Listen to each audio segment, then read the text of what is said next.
Tamiranthasya Gyananjana Shalakaya Chakshurnilitam Yena Tasmai Shri Gurave Namaha. All the brahmacharis especially have come here to be sadhus. But the message that I'm going to give you today is don't be a sadhu. Well, that's a strange message, isn't it? I'll explain that. Again, talking about the proper use of terms. The Mayavadis have misappropriated this term sadhu. So that when we think of a sadhu, generally we think of a Mayavadi type of person. Who is typically, at least their public persona is like that, very gentle, soft, smile, peaceful. They're very nice to everyone. They don't criticize anyone. That's generally what it's considered what sadhus should be like. Although actually some Mayavadis are very strong also. But that's the general idea. There's one particular rascal who, it seems to me, he just copied the idea of what the stereotyped idea of a sadhu should be, and he's become quite successful in getting many followers, world famous. I'm talking about the Sri rascal. He's taken the role, a typical sadhu, smiles, it's nice. He says, my aim of life is to put a smile on everyone. So he has a long beard, talks like a woman, giggles, like this. Good candidate for getting kicked in the face with boots, according to what Prabhupada used to say. So, another famous sadhu. He's a different profile. The jolly sadhu, or the one who's, laugh a lot and smile. I'm thinking about this Dalai Lama. Let's be explicit. People think he's a very great saintly person. Some time ago I looked on YouTube to see what's he doing, what's he saying. In the West there's a big thing. Many people think he's so wonderful. So I saw on this YouTube in Australia he was being interviewed on TV, and the interviewer was obviously awed at being in his presence. And the interviewer asked him with a lot of respect and awe that, can you please bless my football team that they can win their game? And Dalai Lama laughed and said, I can bless but no guarantee, like this. Totally mundane. Completely, just neither the so-called sadhu nor the so-called devotee had any idea of how one should properly interact with the sadhu. Tasmad gurum prapadyeta jignasu shreya uttamam. This is, as Prabhupada often quoted from Bhagavatam. Having seen this world to be miserable, one should approach a guru, is a synonym, almost synonym for sadhu, and inquire about the topmost shreya, the topmost benefit. Ask for a blessing for your football team to win. And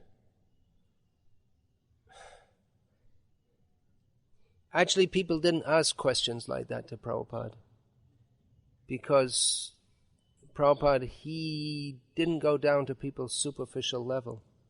He didn't play along with them. So, Prabhupada would immediately bring the discussion to a better level. Once Prabhupada was asked by some reporters, Ravindra Swarup Prabhu told us several times, some TV journalists, they came to the press interview, the press conference late. So that Prabhupada was already walking out, and they were running up toward him, and they stopped and pulled out their mic and said that, well, I can't remember exactly the question. Something like this, that, are you a Hindu or a Buddhist? Prabhupada said, we have nothing to do with this Hinduism or Buddhism. We are teaching the truth, and if you want, you can take it. Immediately, just changed the whole tenor of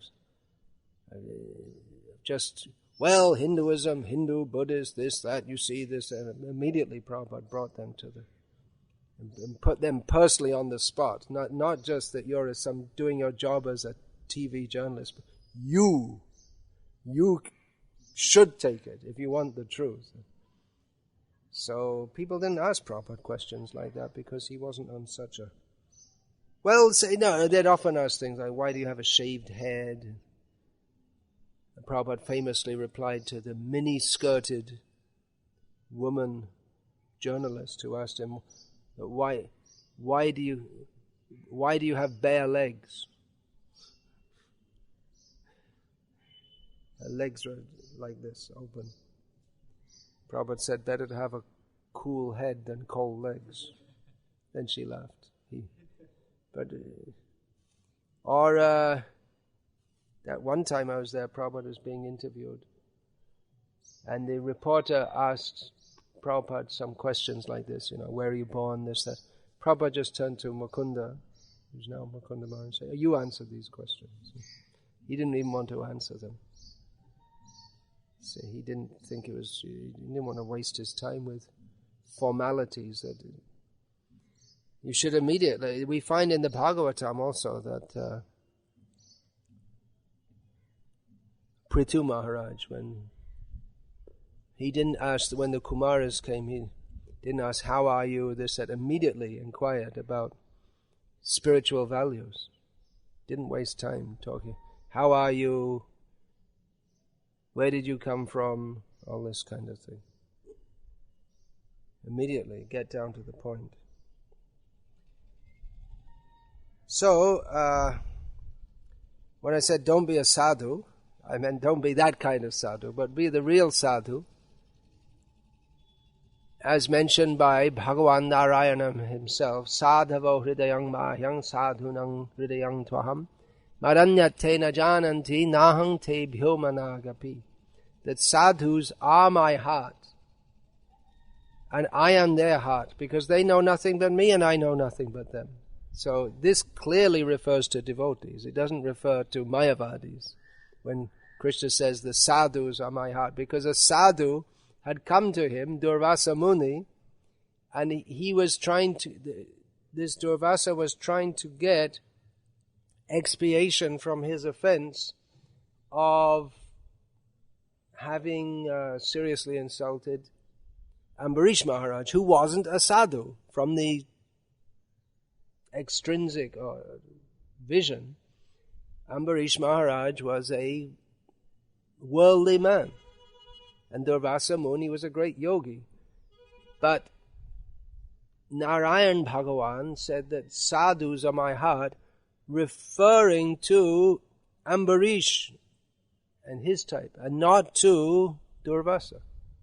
So really the word sadhu means devotee. And Prabhupada, he would translate it like that. And he's saying, well, that's a biased interpretation. But, well, yeah, we're biased. We're biased to follow what Bhagavan himself states. So we don't accept all opinions as equal. We accept the statements of the Supreme Personality of Godhead as being more important than all the opinions of all the people in the world put together, even if they have PhDs.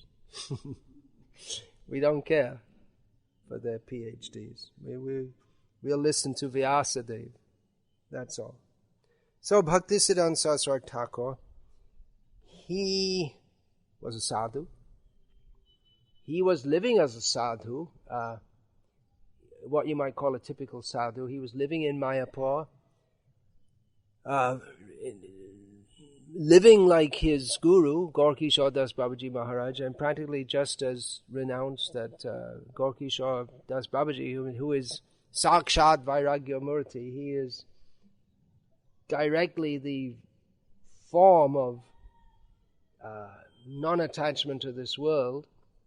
But he himself said of Saraswati Thakur that I see in him the renunciation of Raghunath, who is the most renounced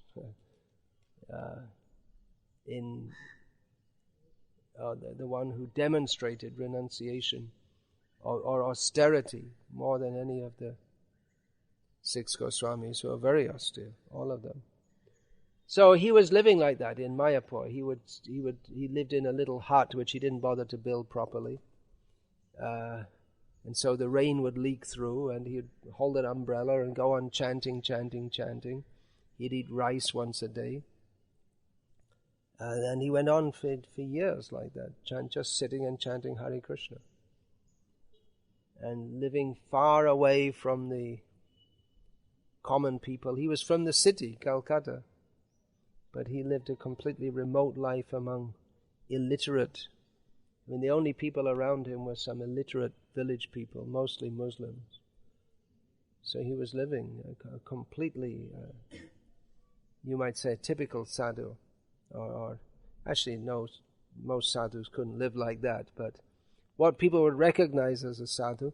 Then he founded Sri Chaitanya Math, which was eventually to be built as a big building, came to Calcutta after accepting sannyas on the same day as he founded Chaitanya Math, and shortly after that he came to Calcutta. He dressed finely on occasion, mixed with all materialistic people, spoke English, which in those days was considered very improper for sadhus. I mean, in those days, even to eat tomatoes was considered something just completely off, because it's not Indian. The Orthodox people were so against anything from the West, or anything to do with modern life. And eventually, Bhaktisiddhanta Saraswati had built for him a big temple out of marble in the heart of the city. It's not what sadhus do. They should have some simple ashram in some forest area or on a hill, like that, away from the people. That's the idea. But he had a different outlook. He himself had asked Gorkishore Das Babaji Maharaj, what about all in Vrindavan? There are so many Babajis, and they seem to be all, good devotees, and what do you think of them? And Babaji Maharaj replied, they're all bogus. All the sadhus, he just rejected, they're all bogus. Later, when Bhaktisiddhanta Saraswati Thakur himself did parikrama all around Vrajamandal, he visited all the places.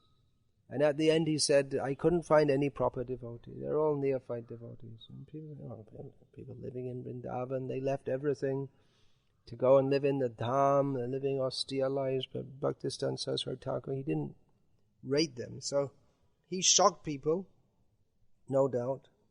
Srila Prabhupada also shocked people many times. Many times people, they appreciated his presence and thought he's a saintly person, but there are occasions, just like for instance, in front of a whole hall full of people in Glasgow, which is the biggest city in Scotland, when one man stood up and said, I am God, Prabhupada shouted at him, you're not God, you are a dog. And all the people stood up and clapped, but there was no saying how they would react. I mean, they might have attacked Prabhupada, you never know, because Glasgow is a very violent city. The people there, at least within Britain, where I'm from, they're known to be, it's a very aggressive and dangerous kind of place, actually. All the young men there have knives. They all carry a knife. At least they use a knife for stabbing people. That's normal. So I had some experience. I'll tell you some other time about that. My first visit to Glasgow.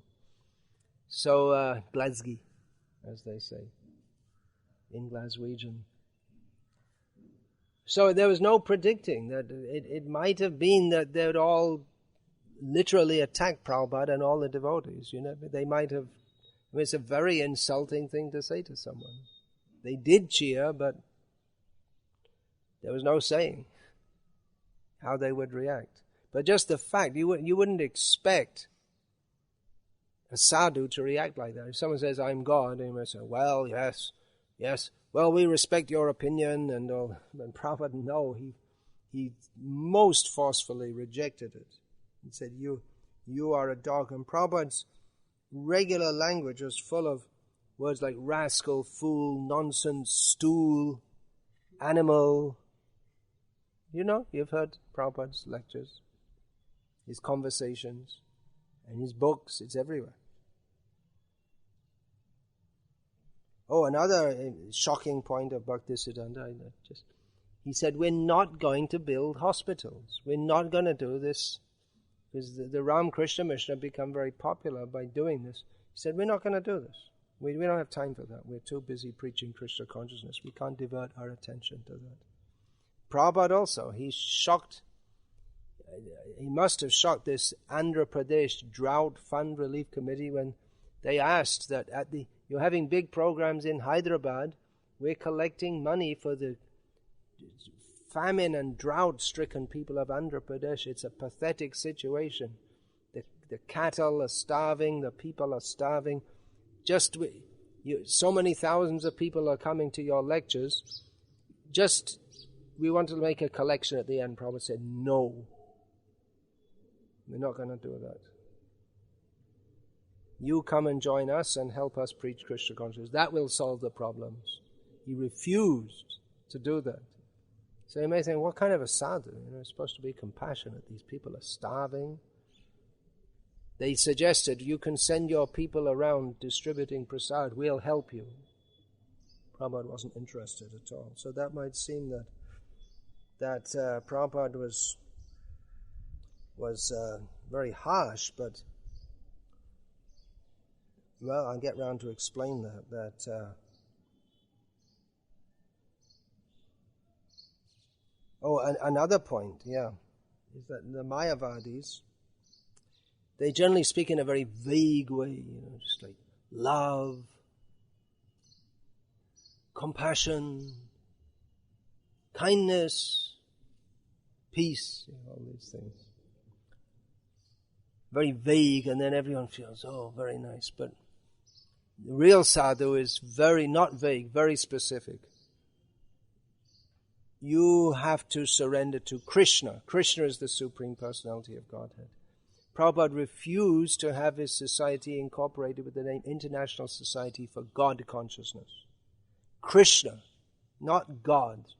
God, you win the word God and everyone feels, very nice. Then you can if you want, you can think of Ganesh as God. If you want to think, you can have Sai Baba as God. If you want, you can have Krishna as God. We have no objection. You can think of yourself as God. You can think of everything as God. If you want, you don't have to believe in God at all. You see, you can be an atheist and be a Hindu, right? It's quite possible and acceptable. See? So, Prabhupada is specific. No, Krishna. Krishna. You have to surrender to Krishna. And surrender to Krishna means there are certain things to follow. No meat eating, no gambling, no illicit sex, no intoxication.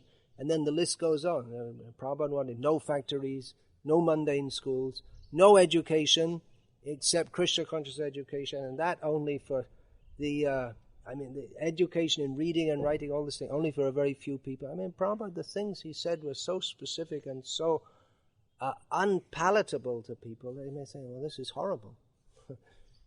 It seems horrible because they are horrible. Because they've rejected Krishna. So, very vague people like this. Yes, very nice. Love and peace. But when it gets specific, it hurts. It's just like if you touch someone with your hand, then it doesn't hurt. But if you point, you press, you poke, you make it on a specific point, it hurts. So Prabhupada, he was not vague. He was specific. So our devotees also, people, they generally tend to think that they are very, very peaceful like that, and they sometimes become surprised in the Western world. I don't know so much now, but we used to get into fights. That used to happen. It used to happen that it was quite common that when we went for Harinam, people would attack us physically, and devotees would respond.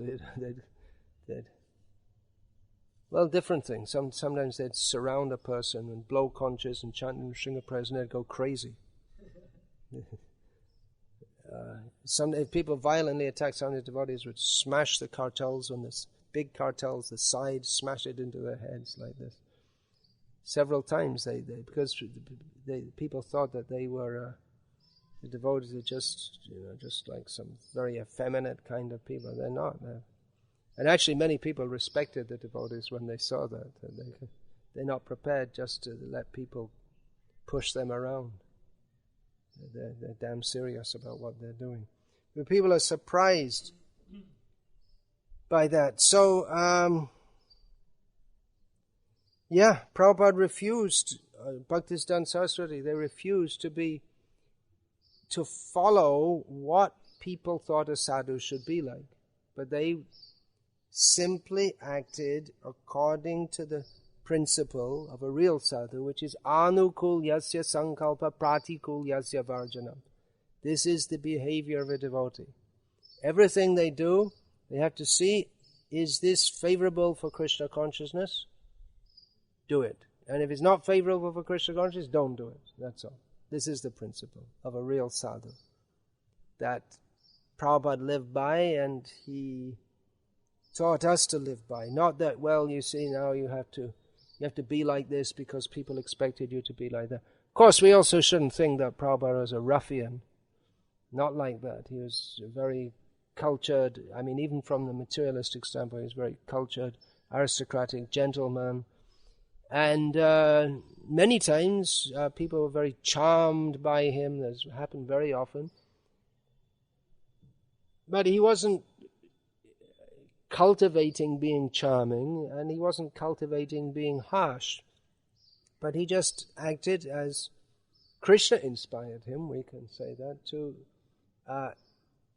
because to act in a manner that was conducive for others to be Krishna conscious, which is not always to be very soft. So I'm stressing maybe the hard side, because that's not what's expected. People expect only soft, but it's, what is that? Kusamapi komal and vajradapi katorani. I can't remember the exact verse.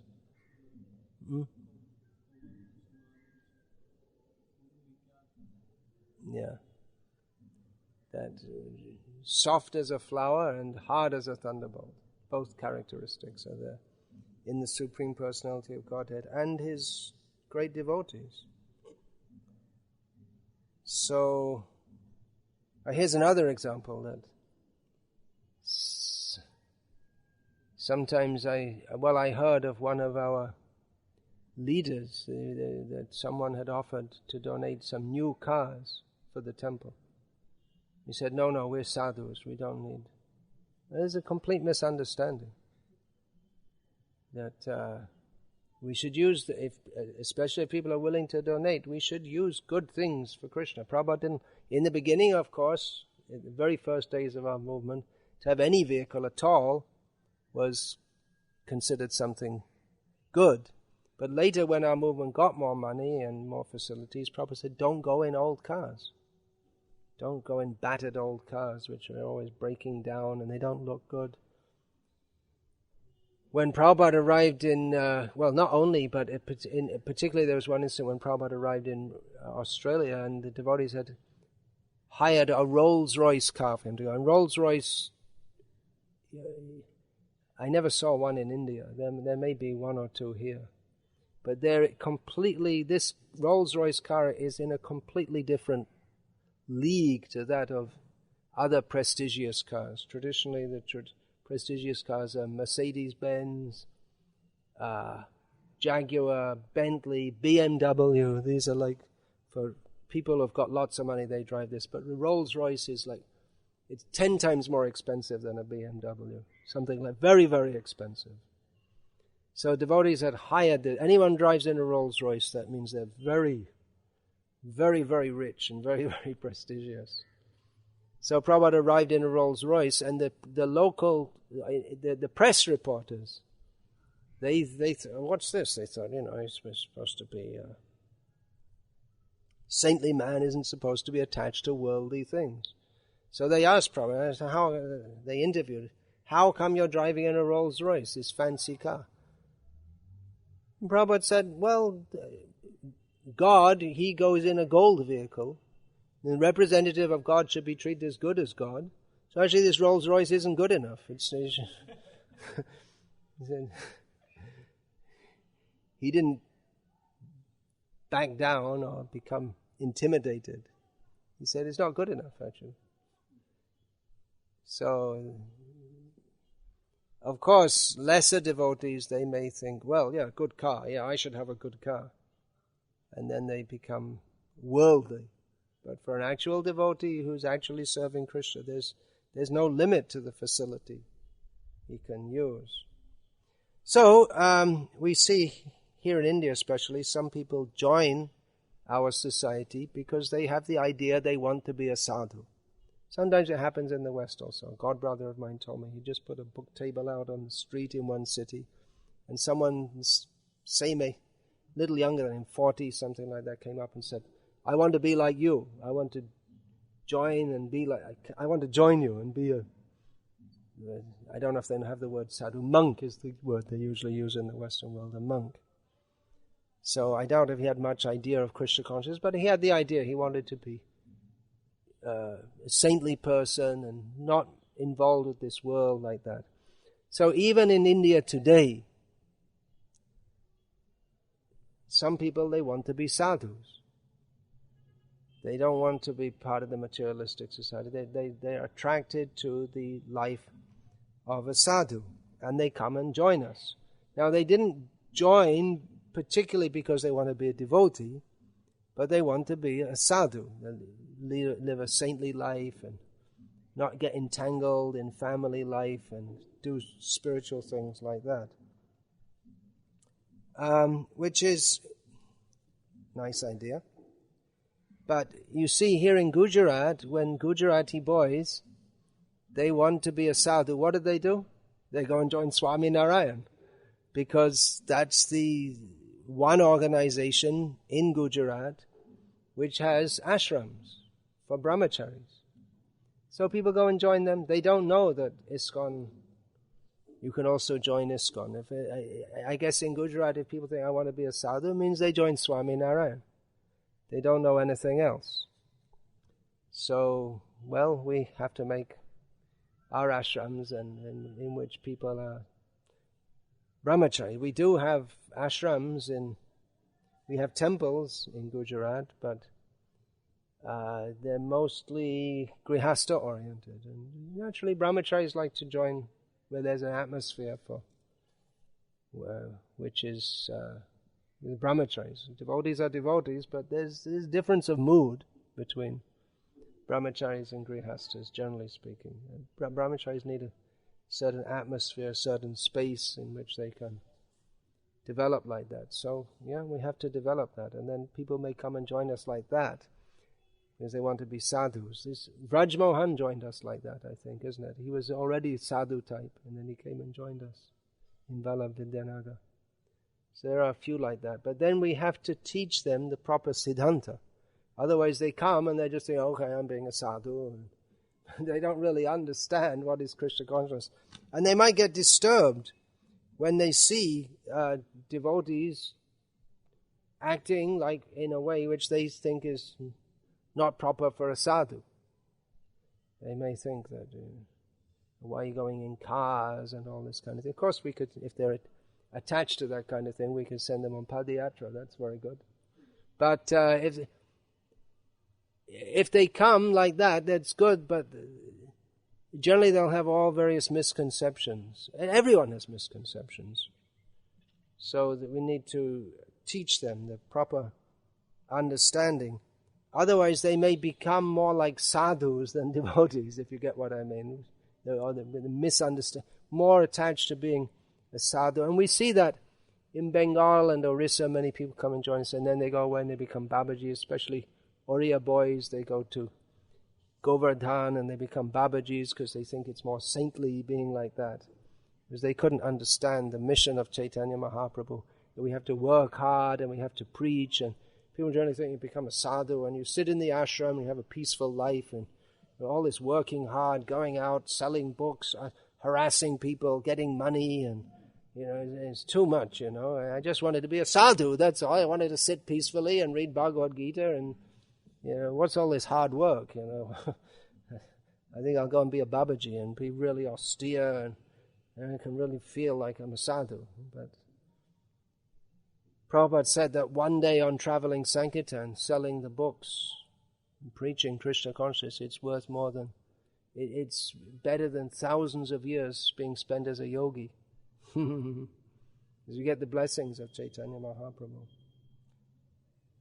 So, and we see that some people, they're devotees, even they're devotees many years, but they still have a lot of appreciation for the Mayavadi sadhus, and they praise them, and in many ways the praise may be not inappropriate.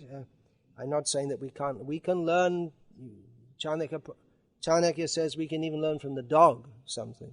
So, what to speak of sadhus who are, many of them, they are honest, strictly following principles, austere, tolerant of heat and cold. So, it's not that we can't respect them or we can't learn anything from them, but at the same time we have to see that for all that they do, there's something very seriously wrong with Krishna conscious. It's all their activities. It's something like offering ghee into ashes. The fire's already gone out. Instead of offering the ghee into the fire of the yajna, if the fire's already extinguished, then there's no maybe first class ghee. You may be chanting the mantras very nicely and maybe a very auspicious time, but if there's no fire, it doesn't reach. The offering doesn't reach to the gods or to Bhagavan Vishnu. So, without Krishna, everything's useless. That's the whole point. So, if we say all these things, many people may be offended. You see, they have great reverence, for instance, for the Dalai Lama, like that Australian TV journalist, obviously a great reverence for the Dalai Lama. But their deep reverence, however spiritual it may seem to them, it's all just nonsense, actually. It's rascaldom, actually, because they're avoiding Krishna. You can see what nonsense of give a blessing that my football team will. It's just completely, absolutely mundane. So, our situation might seem to be extreme. Well, Krishna consciousness is extreme. It is meant for coming out of this material world. We see everything in this world, it's all useless without Krishna. There's no, being in this material world is a completely useless situation unless we can serve Krishna. And this isn't the best place to serve. The spiritual world is meant for that. Of course, it's the best place to serve for preaching in that sense. But Krishna says, Sarvadhaman parityaja mamekam sharanam vraja. It's an extreme situation. A sadhu lives by that. So, our role model is Srila Prabhupada.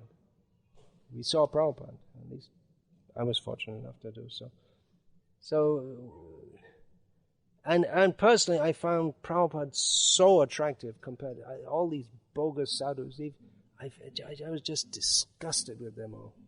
All these impersonalists, just all talking all vague things. And Prabhupada was so attractive because he spoke clearly the truth and made it available. He didn't speak in riddles. That's another thing. Sadhus, so-called sadhus, are famous. Speaking in a way that you're not sure what they mean, and they're not sure what they mean either. Or they say one thing and then the next sentence they say something else. In this way they try to, it's some kind of mind game. So Prabhupada wasn't like that. He made it very clear. The body is temporary. The soul is eternal. We're all meant for happiness. There's no happiness in this mature world. There is the Supreme Controller. He is Krishna. We have to surrender to Him. Everything clear. Not some hocus pocus trying to bewilder you. Everything very clear. So, I suppose it's natural that people, they follow the role model of the people around them. But Srila Prabhupada, I'd say let's keep Prabhupada in the center of ISKCON. And it's not that everyone's going to be exactly the same as Prabhupada. We're not trying to create a bunch of clones here, nor is it possible.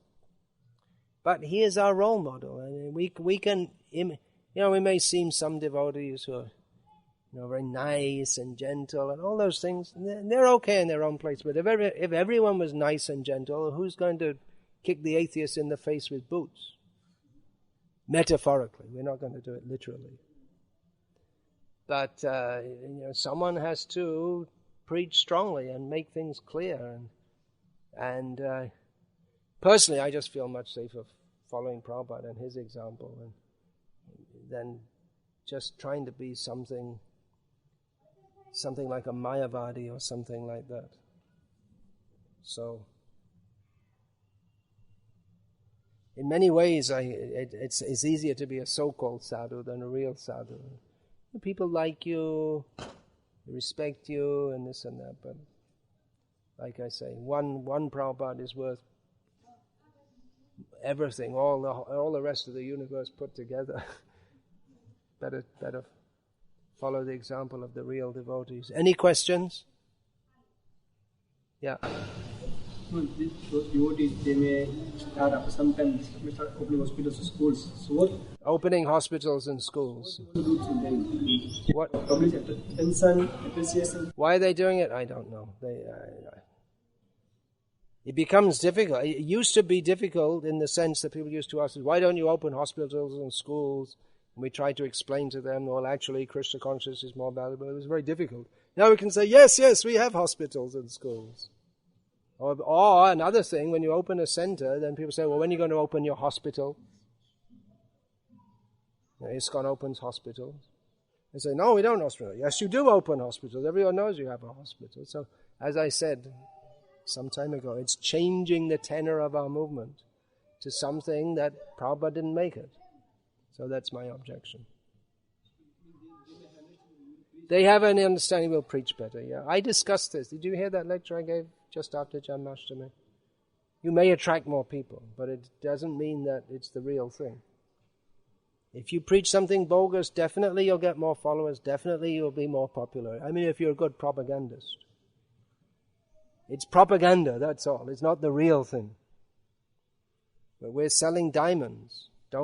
If you sell bangles, plastic bangles, then definitely you'll get more customers. If you sell diamonds, you'll hardly get any customers. But you have to decide. You're going to sell diamonds or sell bangles, that's all. Cheap bangles. So it may seem that it's more successful preaching because you have more customers, but what's the value? Ekas chandras tamohanti king natara gano picha. One moon is worth more than all the stars put together, all the rest of the stars.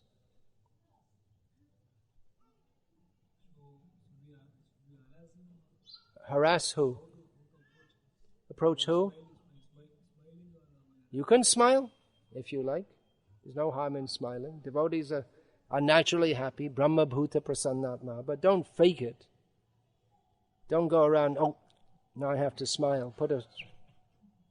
You don't always have to smile. Why?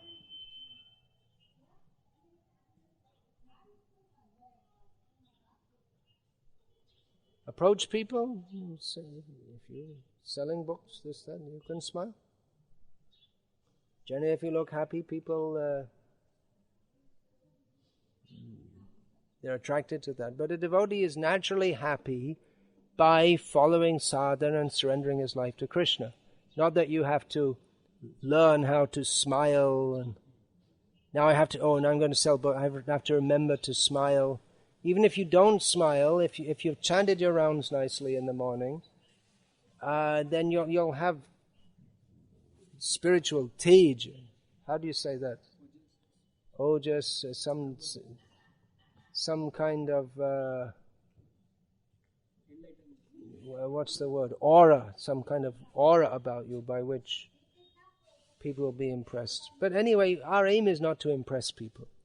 Our aim is to give them the books, bring them to Krishna consciousness.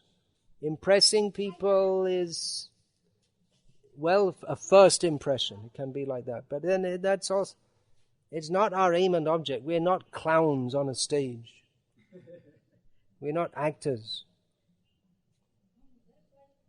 And that's another thing. There's so many things. There's so much appreciable about Prabhupada. He wasn't acting a role. He didn't model himself after some kind of this Bhakti Saraswati Thakur called Jatra Dole Narada, which Prabhupada translated as farcical Narada. Jatra Dole means this village dramas. Someone may be Narada in the drama, but then in his own personal life, he's just some ordinary person. So we want real Narada, not farcical Narada.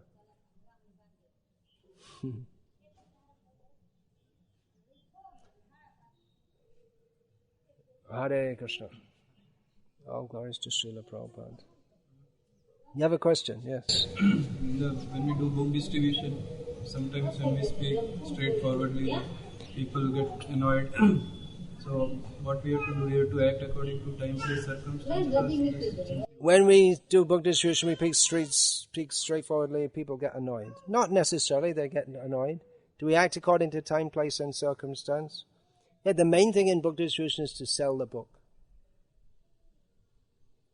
So we're not trying to convert people overnight and get rid of all their anarthas in three seconds. Give them the book, that's the main thing. But time, place and circumstance, you don't know how people are going to act. If you speak straightforwardly, some people may appreciate that and take the book. If you speak straightforwardly, some people may get upset. If you're just playing games with them, maybe they'll take the book. Maybe they'll think you're just superfluous and not take the book. You can't tell how people are going to react. You can tell that these books, these are not just ordinary spiritual books. These are the books which have changed the world. You praise the books. There's no harm in that. It's always good to do that. But you don't have to tell them that you're an animal, you're a dog. Don't tell people that. Prabhupada, he rarely told people that you are a dog like that. It was rare. He would say that people who are not living their life for the sake of spiritual realization, they're living like animals. He would speak in a general way so that people could understand, actually I'm just an animal. That's what he's accusing me. But rarely he would say to people, you are a dog. He would, but rarely. Once you were doing book distribution, you were Sai Baba devotee. So we told him Sai Baba also worships Krishna, and somehow we gave him the book. So after he took the book, then later we came to him and preached about him, that how he is. And slowly he understood. Yeah, so that's good, yeah. So like this, if in the beginning itself we don't criticize and somehow giving the book and later... Giving book, again, book distribution, you get the books out. You're giving one instance, but it, like I say, you can't, it may work in one case, it may not work in another case. You don't know. I have the opposite experience. Once I was distributing a train. If you say Sai Baba is worshipping Krishna, you say, well, I'm already worshipping Sai Baba, so what do I need your Krishna for? It's not guaranteed that your technique's going to work because it worked one time. Yeah. I spoke directly. You don't have to accept anyone just blindly with God. You have first of all know who is God and just don't accept anyone. Who just that was Sai Baba follower, Mataji. Then just accept like that directly and simply. Yeah. Not necessarily. Yeah, it's not. It's just presumed that if we don't speak the truth, that people will like it better, but that's not necessarily true. People who are sincere, they will appreciate the truth, and those are the real people that we want to contact. It's worth speaking the truth, even if 10,000 people go away. If one proper person comes, that's better than having 10,000 people we have to play games with and be careful what you say all the time because they're not really with you. And if we just talk all, this way, that way, and not make it clear, why should they come to us anyway? There are already thousands of organizations out there doing that.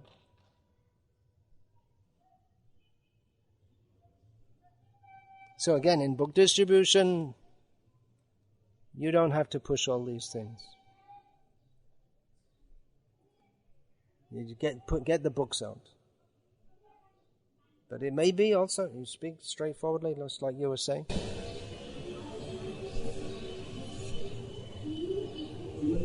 Even in lecture, he gave an example. He was speaking about Paramesha in America.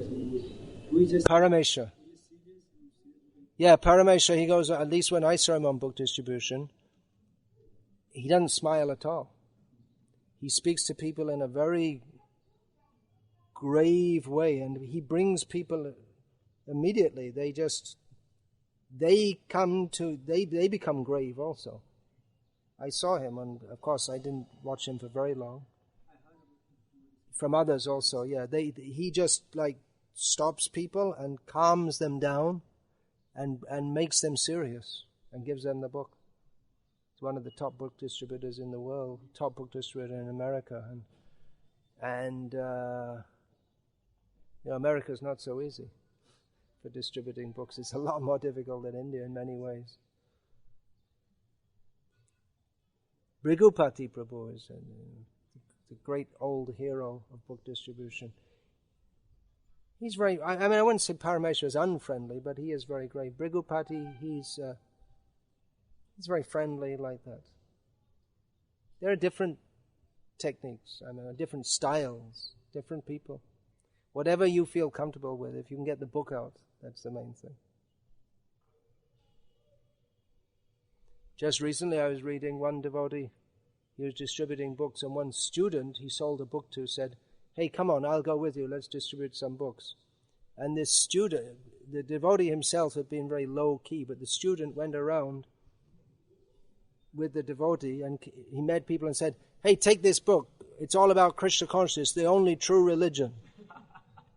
And he sold more books than he was a better book distributor. He just didn't have any contact previously than the devotee, because the devotee was trying to be very careful, but he wasn't at all. He was just straight. This is the true religion. You have to find out about it. You have to take this book. And he sold so many books because he was very confident and straightforward. Confidence. That's generally confidence. People relate to that. If you're very confident and you're very sure and you're comfortable with what you're doing, like that.